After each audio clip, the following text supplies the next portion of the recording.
لو بتقدم على وظايف بس ما بيتردش عليك أو بتبعت السي في بتاعك لشركات وحاسس إن السي في بتاعك ما بيتشافش أصلا، وأكيد بتسمع جملة إن السي في بتاعك لازم يكون متوافق مع حاجة اسمها ال ATS. فترى إيه هو ال ATS ده أصلا؟ في الفيديو ده هقول لك إزاي الشركات أو ال HR بيستخدموا نظام ال ATS علشان يفلتروا السيفيهات اللي بتتبعت لهم، وإزاي البرنامج ده بيدّي تقييم للسيفيهات أو بيرفض سيفيهات، ويا ترى إيه اللي بيخلّي السيستم ده يدّي CV معيّن تقييم عالي أو تقييم أعلى من CV تاني. فعلشان نفهم كل ده إحنا هنشوف نظام الATS من جوّه كإنّك الHR. فالأول كده قبل ما نشوف إيه هو الATS، يعني إيه كلمة ATS؟ ATS هي اختصار لApplicant Tracking System، أو هو يعني من الآخر هو سيستم كامل أو برنامج بيدير عملية التقديم على الوظيفة لحد التعيين. السيستم ده كل مهمته إن هو يفرز السيفيهات دي، لأن الشركات لما بتنزل وظايف بيتبعت لها مئات السيفيهات، وأكيد الاتش ار مش هيقرا السيفيهات دي واحدة واحدة. فدور الاي تي اس إن هو يفلتر السيفيهات دي ويرفض السيفيهات اللي ملهاش علاقة بالوظيفة، والسيفيهات الأقرب للوظيفة أو فيها المتطلبات بتاعة الوظيفة يديها تقييم عالي، وتبدأ الشركة تتواصل مع الناس دي علشان تعينهم. فإحنا هدفنا في الفيديو ده إنك تفهم إزاي نظام ال ATS ده بيشتغل، وإزاي ال HR بتشوف الCV بتاعك، وكمان إزاي نخلّي الCV بتاعك ياخد تقييم عالي جوّه ال ATS. فعلشان نفهم الموضوع ده تعالَ نشوف مع بعض نظام ال ATS من جوّه. السيستم اللي قدامك ده اسمه workable. workable ده واحد من أشهر ال ATS اللي بيستخدمها شركات كتير جدًا في مصر. فأنا عملت حساب كشركة ونزّلت وظيفة على السيستم ده علشان نشوف إزاي السيستم ده هيقيّم السيفيهات اللي هنبعتها له. فلو دخلنا هنا، لو دخلنا على jobs هنلاقي هنا الوظايف اللي إحنا عاملينها. أنا عملت وظيفة كده جبتها بشكل عشوائي من LinkedIn. هنلاقي هنا الdescription بتاع الوظيفة دي، وهنلاقي الrequirements أو المتطلبات بتاعة الوظيفة دي. تمام. هي وظيفة quality control. الوظيفة دي عايزة حد في مجال الصيدلة. تمام. وكمان يكون عنده مثلًا خبرة من 2 ل5 سنين وشوية متطلبات تاني. فتعالَ نجرّب نقدّم على الوظيفة دي. أنا عملت CV عشوائي، عملت CV باسم أحمد أشرف، حاجة يعني كل الdata دي fake. خرّيج صيدلة، اشتغل في كmedical rep يعني كمندوب. تمام. فتعالَ نجرّب نقدّم بالCV ده اللي هو غالبًا هيكون شبه سيفيهات كتير من الناس اللي في صيدلة، ونشوف إزاي الATS هيقيّم الCV ده.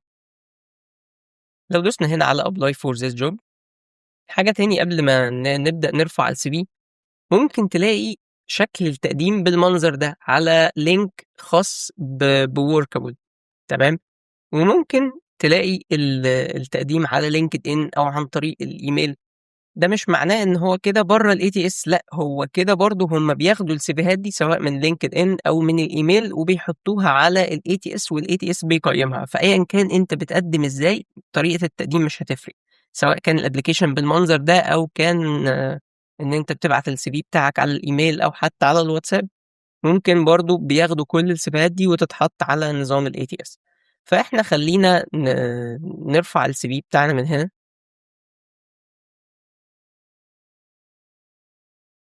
هو دلوقتي بياخد الdata من الCV، حَط الdata هنا. فتعالَ نعمل submit application. طيب إحنا كده قدّمنا على الوظيفة دي بالCV اللي عملناه. تعالَ بقى نشوف إزاي الATS هيدّي له تقييم. تمام. لو جينا هنا بقى على الوظيفة اللي إحنا عملناها دي، هنلاقي إن في حد applied، واحد هنا قدّم اللي هو الCV اللي بعتناه ده. لو دوسنا عليه، ده بالضبط اللي بيبقى ظاهر قدّام الHR.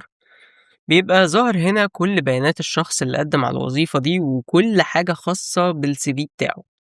وده الCV أهو. وهنا هنلاقي في تقييم الATS. هنا في الجزء ده هنلاقي كل الناس اللي مقدّمة على الوظيفة دي.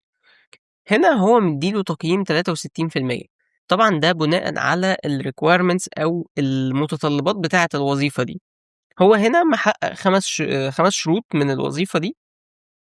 طيب لو عايزين نحسّن الCV ده علشان نخلّي الCV ياخد تقييم عالي مثلًا، ياخد 100 تمام، هنعمل إيه؟ طيب علشان نفهم الموضوع ماشي إزاي، هو هنا الAI شاف الكلمات أو الkeywords اللي موجودة في الCV هنا وقارنها بالمتطلبات دي، فالحاجات اللي بيلاقيها منها بيدّي له تقييم إن هي موجودة، والحاجات اللي مش بيلاقيها في الCV خلاص هي كده مش موجودة، فإذًا الATS بيدوّر على كلمات معيّنة بناءً على الjob description اللي إحنا حطيناها، بناءً على متطلبات الوظيفة، بيدوّر على كلمات معيّنة في الCV. لو لقي الCV لو لقي الكلمات دي في الCV هيدّي له تقييم عالي. طيب هنعرف الكلمات دي إزاي أو هنعمل الكلام ده إزاي؟ أنا جهّزت لك prompt ممكن تستخدمه على ChatGPT أو Gemini، هاسيبه لك برضه في الdescription. هناخد الprompt ده زي ما هو كده ونروح لGemini مثلًا، تمام؟ هنا هيقول لك حُط الCV بتاعك القديم أو أي data عندك، تمام، وهنا ممكن تحُط الjob description. فتعالَ ناخد الjob description اللي عملناها،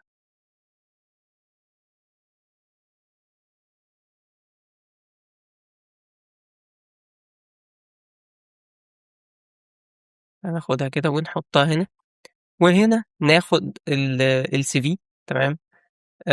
أنا مش يعني مش هاحط الشخص الCV copy، ممكن أقول له مثلًا CV tag، تمام، وأرفع الCV هنا.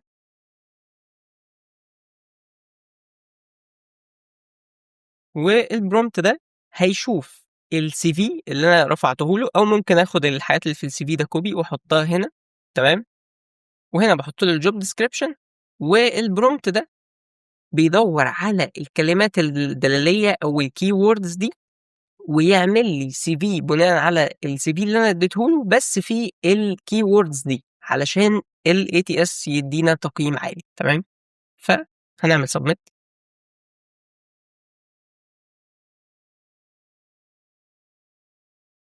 طيب هنا هو خلّص وطلّع لنا CV جاهز لل لل للتقديم، تمام. طيب أنا ممكن آخُد الdata دي وأروح أحُطّها مثلًا في template من Canva.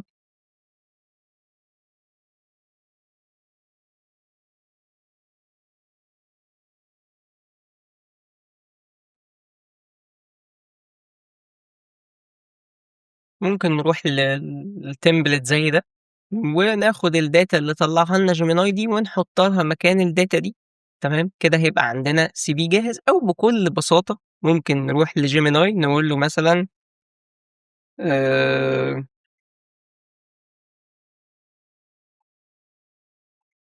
create a PDF file.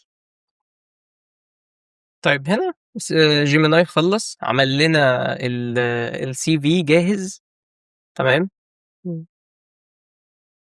بالضبط شبه الCV اللي رفعناه له، تمام. هو عمله على صفحتين، ممكن نقول له صغّره أو خلّيه صفحة واحدة، أو إحنا ممكن نعيد تنسيقه، يعني الموضوع سهل، تمام. فتعالَ ن نعمل download للCV ده،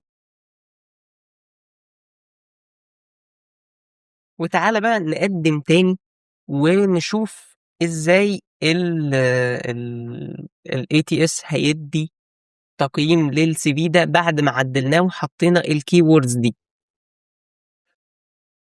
لو دوسنا على هنا اخترنا الCV،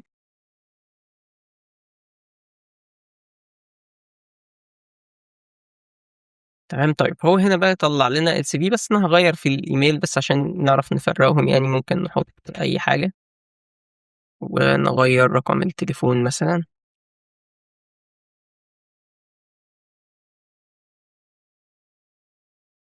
ونعمل submit application. هو باسم أحمد أشرف برضه عادي. طيب إحنا كده قدّمنا بالإيميل التاني ده الCV الجديد، وتعالَ نشوف بقى هياخد تقييم كام بعد ما عدّلناه. هنا بقى هنلاقي الapplied بقيوا 2، كده الCV التاني اللي رفعناه هنلاقي بقى هنا ادّى له تقييم 100 تمام، فطبعًا لو في 100، 200، 300 واحد مقدّمين، مش كلّه هيبقى حاطط نفس الkeywords دي، فهنلاقي ده مثلًا خَد فرصة أعلى إنه يتعمل له interview أو يعني إن الشركة تكلّمه في وسط زحمة السيفيهات اللي هتبقى موجودة دي. فهنلاقي هنا مثلًا هو هنا لقي كل الkeywords دي، كل الشروط دي، وإحنا كمان ما خدناش الشروط دي من هنا، إحنا خدناها من الjob description اللي كده هتبقى ظاهرة قدّامك، تمام؟ فبس كده، أنت بالشكل ده تقدر تضمن إن الCV بتاعك ياخد تقييم عالي ويبقى فرصته أحسن. وزي ما قُلنا تقدر تعمل الCV بتاعك عن طريق Gemini على طول يعمل لك الfile PDF أو تعمله أنت عن طريق Canva، وطبعًا لازم تبقى قاري كل حاجة في الCV، ما تعتمدش على Gemini بس، لأ أنت اللي تقول له كل خبراتك أو الحاجات اللي اشتغلت فيها، دراستك، كل حاجة، يعني ما تسيبوش يألِّف، ولكن هو الprompt ده هدفه إن هو بس بيحط لك الkeywords دي، تمام. حاجة تاني الCV لازم يبقى text، يعني الPDF يبقى text كده مش مجرد صورة، يعني أنت ما ينفعش تاخد صورة زي دي مثلًا screenshot حتى لو سيّفتها PDF هي برضه لازم تبقى text، تمام. أنا عارف اللي باقوله ده بديهيات، بس يعني خلّينا نقولها برضه، ما ينفعش تبقى صورة، تمام. ويُفضّل يكون بالشكل ده، ما فيش ألوان، ما فيش أشكال، أيقونات، الكلام ده، يعني برضه على Canva هتلاقي في حاجات كتير للأشكال الCV، استخدم الشكل البسيط ده، هو ده أفضل شكل بيتقري على أنظمة الATS. وبس كده، لو عندك أي سؤال سيبه لنا في comment، ولو عجبك الفيديو اعمل like.